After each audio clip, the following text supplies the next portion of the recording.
গায়েবী আওয়াজ শুনতে পান। আওয়াজটা হচ্ছে এমন, আমি একটু পড়ে শোনাই। আওয়াজটা হচ্ছে এমন যে ইন্নী আনা রব্বুক ফাখলা'না আলাইক ইন্নাকা বিল ওয়াদিল মুকদ্দাসি তুয়া। এই আওয়াজটা আল্লাহ পাকের। কার আওয়াজ? সুবহানাল্লাহ। আল্লাহ পাক মুসা আলাইহিস সালামের সাথে কথা বলছেন এই জায়গায়। আল্লাহ পাক বলছেন, নিশ্চয়ই আমি তোমার রব, তোমার জুতা খুলে ফেলো, কারণ তুমি একটা পবিত্র উপত্যকায় আছো। চিন্তা করতে পারেন? ওয়া আনা ইখতারতুকা, এবং আমি তোমাকে বাছাই করেছি হে মুসা, ফাসতামি লিমা ইউহা, তুমি খুব মনোযোগ দিয়ে শোনো, আমি তোমার কাছে যা ওহী করছি এটা মনোযোগ দিয়ে শোনো।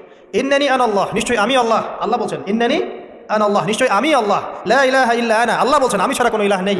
ফা'বুদনি, আমার ইবাদত করো। ওয়া আকিমিস সালাতা লিযিকরি, আমার স্মরণের জন্য সালাত কায়েম করো। ইন্না সাআতা লাআতিয়াতুন, নিশ্চয়ই কিয়ামত অবশ্যই আসবে। আকাদু উখফিহা, আমি এটাকে গোপন রেখেছি। লিতুজজা কুল্লু নাফসিন বিমা তাসআ, যাতে করে প্রত্যেক নফসকে তার প্রতিদান দেয়া যায়।